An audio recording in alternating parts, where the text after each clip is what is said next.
Hello, everyone. Welcome. We got Pints and Politics here. You got Drew Peterson, we got Representative Mike Weiner, and we have special guest Doug Kern. Doug, how you doing? Doing good, doing good. Nice. What Mike, how are you questions can I doing? answer tonight?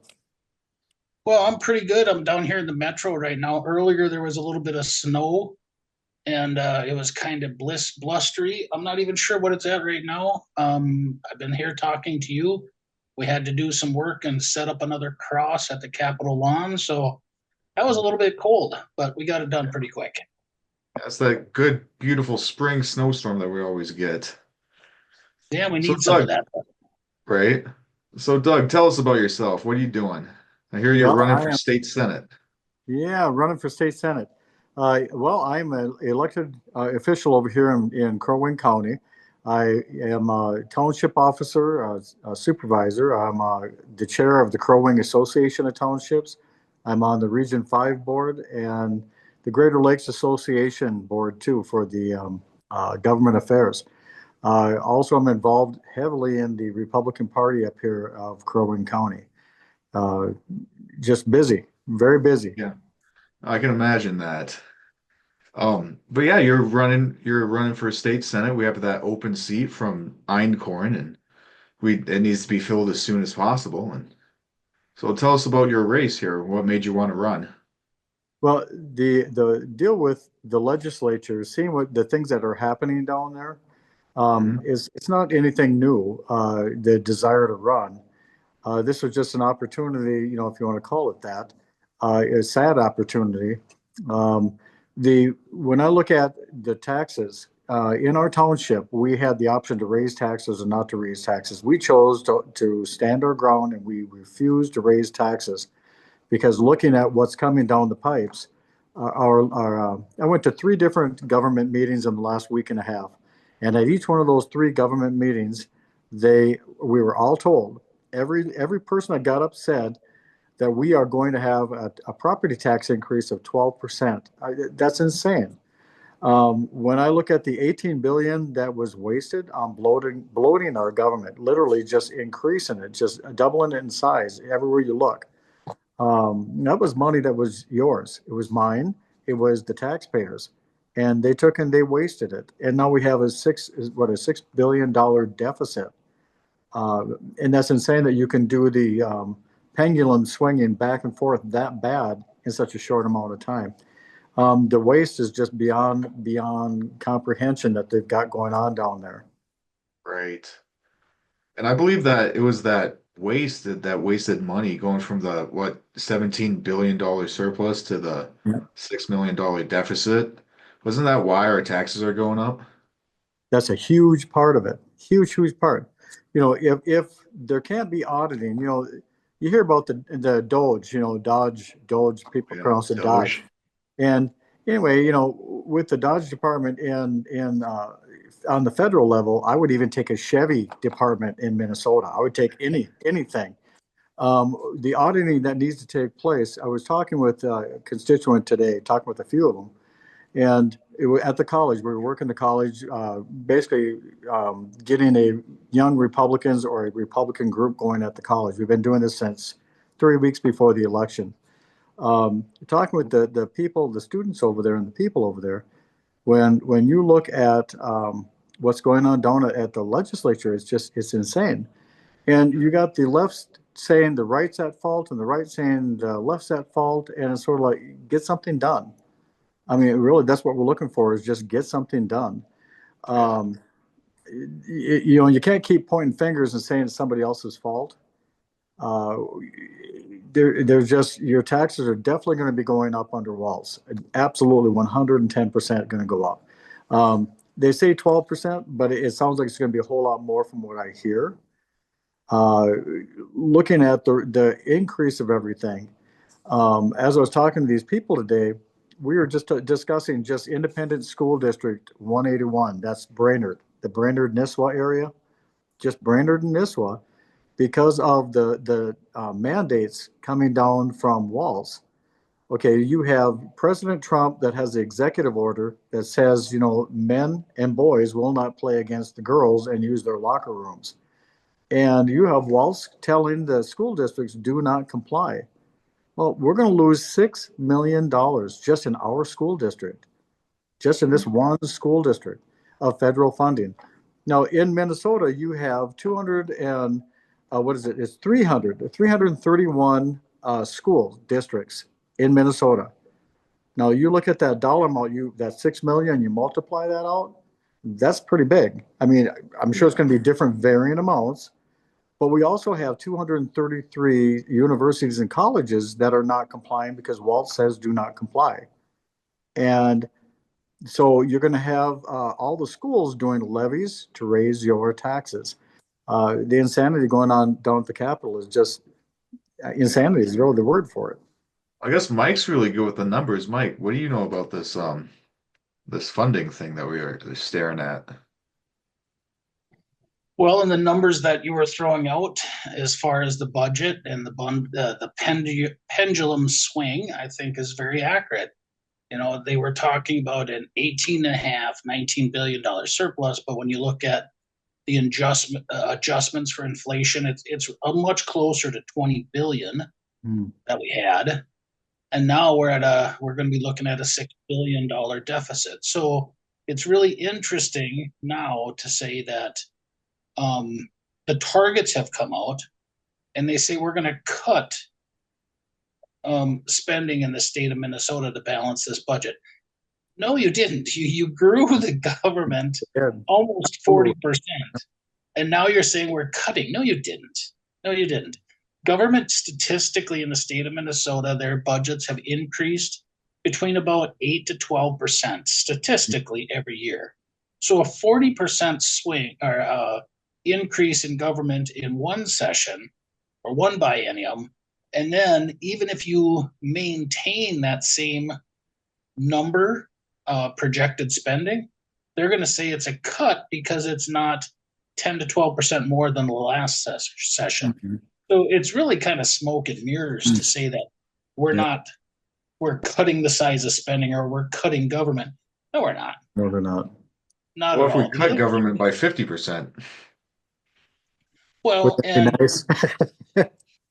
there's some pretty good numbers out there and statistics that are saying, and I was promoting this before session, and it's kind of got blown off, but I said we need to go back to COVID level spending. Yep. So in the state of Minnesota, we have not seen growth since COVID. The surplus that we saw was carryover from sessions before, plus one-time government money, COVID money. And then what you saw also was an increase in sales tax because of the stimulus checks that went out. People bought stuff. They also saw more in income. You saw some of the PPP programs that brought money into the state. Yeah. And that brought income tax up and it brought sales tax up. But we have not seen real growth in the state since COVID. But spending has increased by about 50%. Yeah. So when I say we need to go back to COVID level spending, even the IMF, which I'm not a huge fan of the International Monetary Fund or the World Bank, has both said last October that governments across the globe have to cut their spending. So in the state of Minnesota here, we're not making cuts yet. And when you see, Trump getting beat up for saying we need to become more efficient and we need to cut some government spending, he's actually doing exactly what the IMF has been proposing. Yeah. But there's one caveat here. And do people have the stomach for government cuts in spending? Because once you're addicted to those systems or just used to them, really tough to make a change in human nature or human comfortability maybe. And there's a little bit of pain involved. So I rambled on a little bit, and that's kind of going off of what you were saying though, Doug. Tell us more about yourself. Family man, what's your... Yep, I got. We had 5 kids. We lost 2, so there's 2 with Jesus. So we family of 3 here. We got 8 sisters and 5 brothers, and I think you guys know a few of them. One of the things that my brother-in-law always says, and is kind of right on track with what you were saying, what the government giveth, the government can taketh away. And as a rancher and a farmer over the years, he refused to take any money from the government because he knows that that cocaine that they give out, once you're addicted, it's hard to go back. It's hard to get free of it. And that money is just like it's addictive. You count on that money. You look at that money as that's the only thing that's going to carry you through is getting that money, the grant money, the programs, whatever they have. Um, it's an addiction. Uh, when you look at the things that are happening, we went to the one of the meetings, a fourth meeting that I went to, a government type meeting. The Chamber of Commerce up here put on eggs and issues here about. It's been about almost 2.5, 3 weeks ago now. And at the eggs and issues, you had different legislators that were there, and they all talked about the questions that were brought forward was about the earned income, the personal time off that they have right now. I, Paid family medical leave. yes, and so Yeah. now next year, we're going to have the personal time off. We're going to have the other one kicking in. So you have two programs that are designed to basically undercut small businesses. When you have the personal time off, when you have that kick into place, a person can actually take up to 20 weeks off, 20 weeks for a family emergency or whatever, or if you got a family member that's sick or you're taking care of somebody or helping somebody. What business can survive? I think of the school district, just a school district, with all the different teachers that they have. If you had say 10, 15 teachers that decided they were going to take this 20 weeks off, well, that's 5 months. What are they going to do to put somebody in that school district in that position of that teacher without making them full time? I mean, you're looking at extra people in the workforce that will be getting the same thing. That 20 weeks, you could take 20 weeks off after so many days. Um, to me, it's like the large corporations, they can kind of handle that. Granted, they're going to have to raise the prices on their goods. Again, you're going to see an increase on things. Small businesses, though, they can't afford to have somebody take 20 weeks off. That's just insane. That Yeah. the Walsh administration, what were they thinking? And that needs to be dialed back and looked at again because no small business can deal with that. Because if you take somebody else on as a part-time a filler, well, you're looking at giving them benefits under the same programs. And so it's a double whammy Right. And like not only in education, but even in like construction and anywhere. labor jobs, Yeah. you got, say, maybe a five-man crew building a deck. You Yeah. take one of those guys off for 20 weeks, like that's a whole other mess. The other guys will have to work 50-hour weeks to compensate for that. Exactly. And I think when you were speculating, something it's weird. I was having this conversation with a buddy the other day, and we were talking about Karl Marx because we know Tim Walz is pro-communism, well, with his Hmm. ties to China and whatnot. And I vaguely remember this thing. I think it was from his manifesto. Is that Hmm. Karl Marx talks about how important luxury is, and how in the communist utopia everyone's going to have all this time Every. off. Hmm. And so I think the ultimate goal might be communism more than the state. And we Hmm. saw this proposed in Chicago last year, Mike. I don't know if you remember, but like state-run grocery stores where you have the state Yes. employees and they'll just have a surplus of labor, of cheap labor to run those for them while Hmm. everyone else can kind of run about and take all their time off. And it always kind of seems to fail. I vaguely remember this emphasis on luxury. Hmm. And it's funny you bring that up today, Doug, because it's just the other day talking Yep. about it. And this time off thing, it will absolutely destroy small businesses because people will use it. And I don't think there's a way to verify whether it's for family stuff. People will probably just abuse it like they did with the COVID time off. Hmm. Well, But So you look at Venezuela, how Venezuela had everything. They were oil rich. The people were rich. They were good people, strong country. And then the government started stepping in. Well, they started cutting back the hours. So all of a sudden you have a 30-hour work week, then a 20-hour, then a 10-hour, and the people are getting paid the same amount. You can't do that.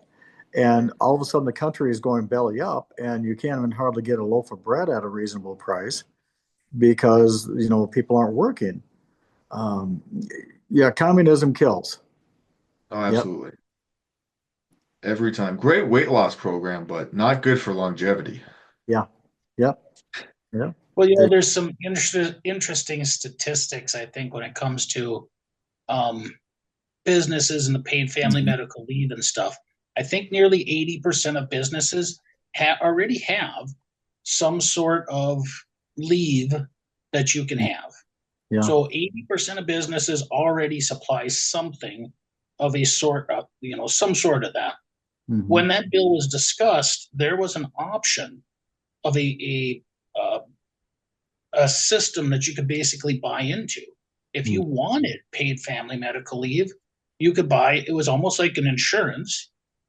Instead of forcing everybody to Right. pay into the system, you could choose to buy into the system. Now, Yep. there's some businesses that have better family medical leave than what the state what's going to come into law. What's Mm. going to happen with those businesses? They actually have to lower their standards, which is Mhm. kind of an interesting thing. But the other thing that I think is really kind of says a lot about the American worker, there's I believe it's about 700 million vacation hours every year that aren't used Mhm. because the American worker um, is hardworking, Yeah. right? So what's going to happen with a system like paid family medical leave? We see the fraud, the waste, and abuse, and Mhm. in this system, you're going to see a whole lot of that. People Yeah. who probably not good workers are going to take advantage of this system. They're going to take the 20 weeks off every year that they do, and they're going to be subsidized by the hardworking people that never use their own vacation. You're going to be working so that somebody else isn't. Now, Yes. that's a concept that does not set well with most people in the United Yeah. States. Yeah. So, If Sure. you put a system in there long enough, you'll see a general decline in productivity because of that as Mhm. well. yes, why Because should I work when other people get to sit and enjoy the fruits of my labor? yep, and we saw that during COVID with the personal payment projection. Was Yeah. that checks? Is that what they were called? The PPP checks? Yeah. Yeah. But and we were talking today. We own apartments, and during the COVID thing, we had as a small business owner, we were told we could not collect rent from people that didn't want to pay. We couldn't evict and we couldn't collect, but we had to pay for. We had to pay the taxes, we had to pay the heat, we had to pay the electric, we had to pay the garbage, we had to pay all these different things on the building and keep it up. And if anything broke, we had to fix it. But we had renters that didn't pay for 3 years. And so you look at things like that where it's like, it's insane because I was thankful that my hours doubled as far as working in the appliance business because that brought in the money to pay the difference. But during the COVID thing, my son, this is kind of funny. He comes home one day and he says to me, he sees that I'm working from 8 o'clock in the morning to 11 o'clock at night because we do real estate, we do appliance repair, and we own apartments. And so between the three, you're always busy, along with the different elected positions I have. You're just busy. And he says to me, he says, Dad, he says, you need to quit working. He goes, look at, I'm making more money than I've ever made before, and I don't have to do anything for it. And I explained to him the way that it works is that when I was young, I planted a dollar out in the garden to see how long it would take before I'd have a money tree, and it's still out in the garden.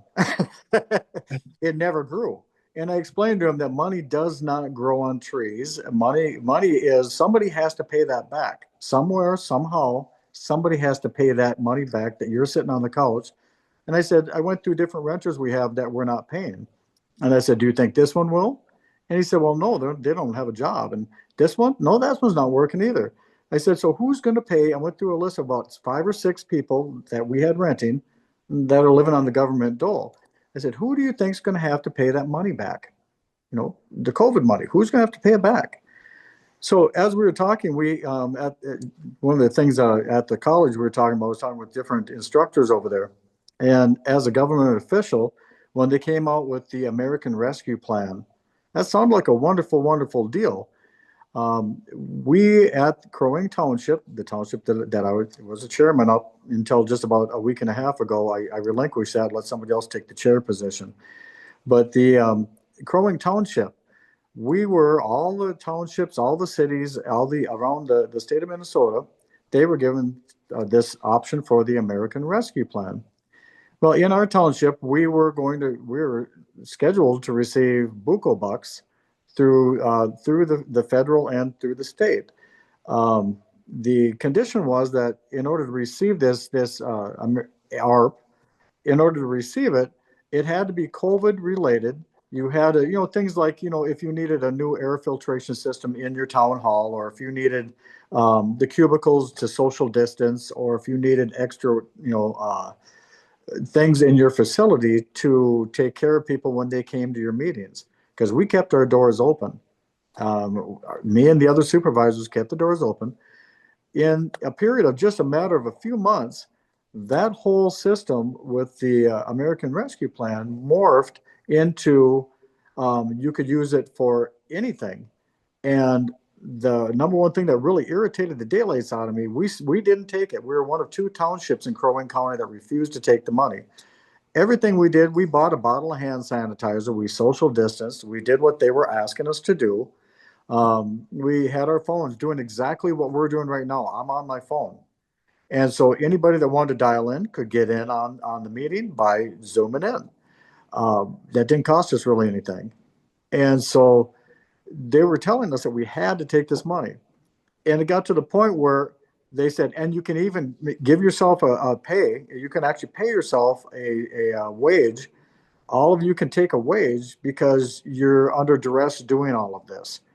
The school district here, what they did with their 21 million was they took and gave everybody perks. They gave bonuses to all the employees, and we still refused to take it. Because we refused to take it, we had other government officials, entities saying, if you don't take it, it makes us look bad. And if you don't want it, we'll take the money because we could have given it to them. But that's not free money. It's never free money. It's your money. Sorry, I'm Yeah. going on a roll. Yeah, no, some of these stories we just don't hear about from COVID, especially when the government's trying to pressure you into giving them money. That's Yeah. meant, oh my goodness. But And it's good. And you mentioned Doge, and maybe we need that at the state level where we can like I say, I weed take off a some of Chevy. this. If you don't get a Dodge, just give me a Chevy. Right. Give me anything. I'll take a Volkswagen. Yeah, but just name it something, but do something. There has to Right. be auditing. There has to be an auditing of all these programs. You hear about the feed your children, or feed my children, and Yeah. oh my gosh, that was horrible. Well, I can guarantee you, there's a whole lot bigger things out there than that. As far as the during the COVID years, the theft that people were stealing, and one of the things that I thought was just totally, totally insane. So we had one renter, and she refused to pay the rent. She refused. And it got to the point where she said, well, maybe, after about a year, she said, well, maybe I'll fill out the paperwork. And so she fills the paperwork out for Rent Help Minnesota. When she filled that paperwork out, it was about, she told me she sent it in. It was within a week. I got a call from the state of Minnesota asking me for the five different names. And there were five different names of five different men that said that one was like 12,000 that, he said that he owed me. One was up to, I think it was 22, 23,000, but it was all between 12,000 to 22,000 that these men said that we owed. You know, I don't know who Jose Cuervo is, but he used to be a friend of mine. I mean, I mean, but they were saying the state was saying this money was going to be sent out to them. The way it worked, they would send a check to the tenant. The tenant had to sign the back of the check and give you the check.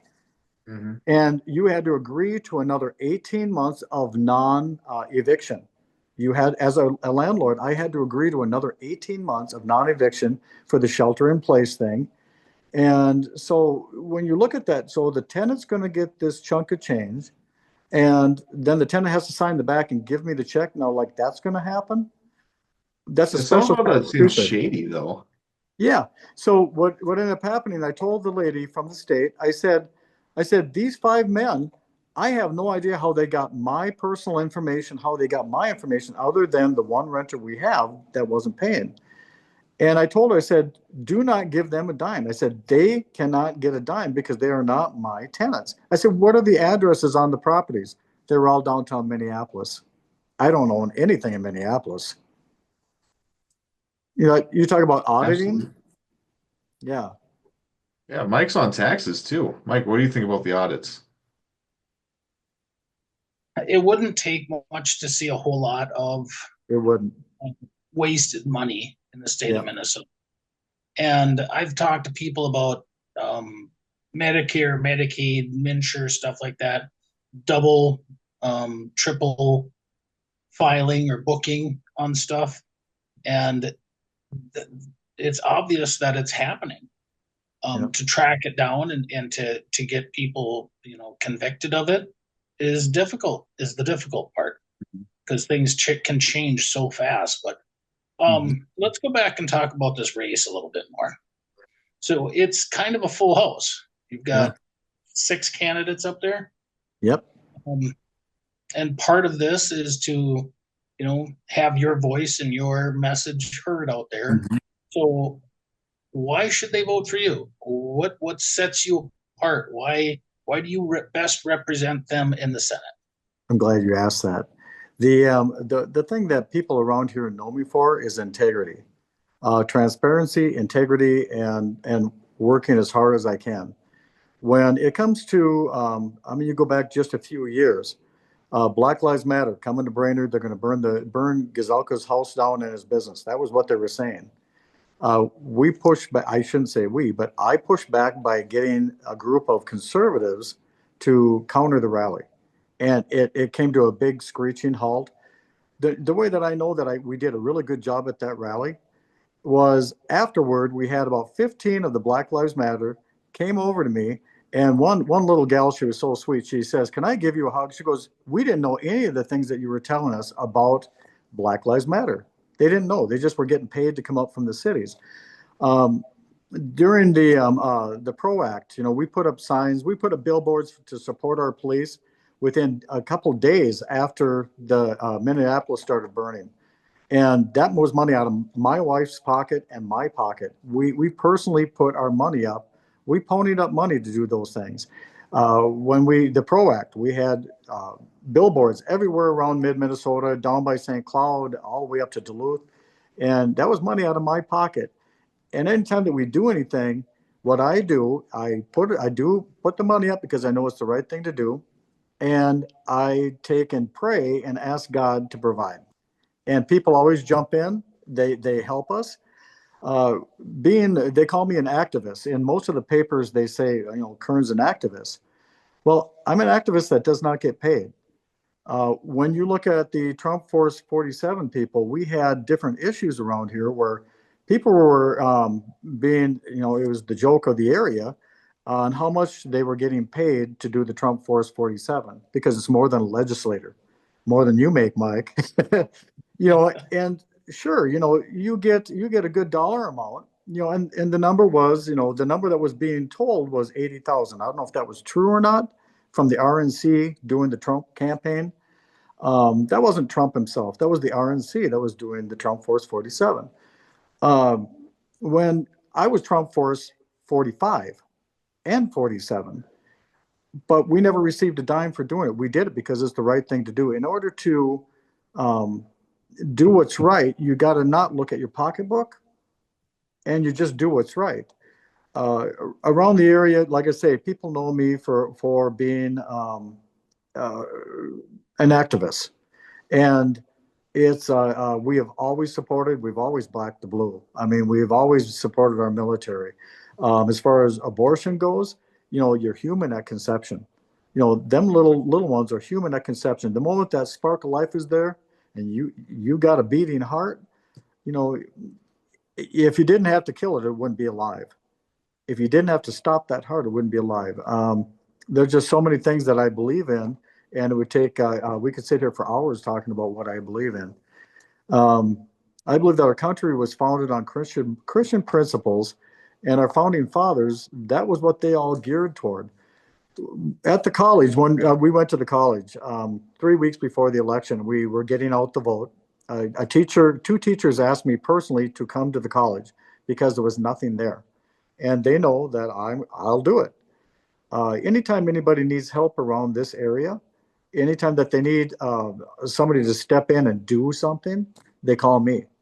And it's just I'm the type of person. My whole family is. You guys know some of the family. You ask them for help, they're not going to say no. They're going to jump in and do it. Mom and dad taught us very, very well, and I thank God that I had good parents. Not everybody gets them, but we had good parents that trained us right. As far as being down at the Capitol, one thing that I've learned over the years uh, is if you have to do something and stand alone, stand alone. If you got to do something afraid, do it afraid. Um, when we went through the whole thing, we went through a deal up here where the GOP leadership kicked me and my wife out. They were planning on one of my competitors for this position. What she did was she wrote up a thing to remove us forever from the Republican Party. Her and the chair went not only locally, but they went to the 8th district and they went to the state to have us removed. I've never heard of anybody being removed from the Republican Party because it's a volunteer organization. How can you remove somebody from being a volunteer? But that was okay. We worked through that. We did what we did. The whole thing that happened in Otter Tail was a takeoff of Crow Wing County. When people see that I'm not going to step down, I'm not going to back down, you aren't going to make me back down. Uh, that's a really good quality, I think, for a leader, that you're going to do what's right no matter what the cost. You know, there has never been any job that has been so precious to me, whether it was the chair of Crow Wing County, I was the chair for 14 years, been involved 40 years around this area. And like I was telling people today, is every home I go into, they get two things from me. They get to hear about Jesus Christ and they get to hear about politics. And if they don't like either one of those, they have the option not to ever call me again to repair things. Uh, as far as the industry, as far as appliance repair, um, I'm known as a fix it man. You have anything break down in your house, I can either tell you over the phone how to fix it, or I will probably stop what I'm doing and go help you if it's major enough. But people know that around the county that I can fix things. They know that I don't stop till it's fixed.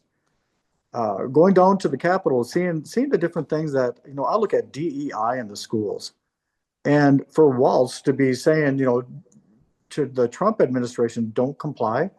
You got to be a special kind of insane or a special kind of stupid to tell the federal government we don't have to do what you want us to do. Well, money speaks. And I look at these school districts losing six million in Brainerd alone. And we had a school board meeting here 2.5 weeks ago. I spoke at the meeting. I go to a lot of the meetings. The county commissioners, anytime there's a meeting that there's things going on, I'm there. Um, but the school district had a meeting about 2.5 weeks ago, and they literally refused to comply. We had 3 school board members that said we have to comply, and you had the other ones, the liberals, that said nope, we are not going to comply. And so there goes the $6 million. And when things like that happen, that money has to be made up someplace. And you have parents that are wise, they're listening, they're seeing what's happening in the schools, and they're yanking their children. And that's happening all around the state. You have schools hemorrhaging students. I mean, they're losing students in droves. And then they can't figure out, why are we losing the students? I mean, it doesn't take a rocket scientist to figure that one out. You stop playing stupid games, you'll stop winning stupid prizes. And that's Yeah. what they're doing. They're winning stupid prizes. And So it part of looks that is like, they're going to have to raise taxes. right. Yeah, it's gonna raise taxes for sure. And it looks Yeah. like education is a battleground we're gonna have to watch. See, and that's Um, only one issue. That's only one right. It's issue. only one issue and there's so many. But Right. yeah, and it's great hearing from you, Doug, and we're going to be keeping an eye on you in the race. It's literally in less than a month, so there's a lot of work to do, and it sounds like you're ready to do 2 weeks. Yeah, two You- weeks. Yeah, oh my goodness. Two But weeks. yeah, I Yeah. got to wrap it up here. We're pretty much at time, but thank you so much for coming I on. thought we were only talking for about 10 minutes. No. Yeah, it's Well, thank you Time so much for flies. having me. Thanks so much. time flies. Yeah, Absolutely. But to the audience, thank you guys so much for watching this special edition of Pints and Politics. We're watching this Senate District 6 race really closely. It's going to be big. Um, Again, God bless. Thank you yeah. guys. Good day. Thank you. Look at that. My cat decided to block the camera right at the end.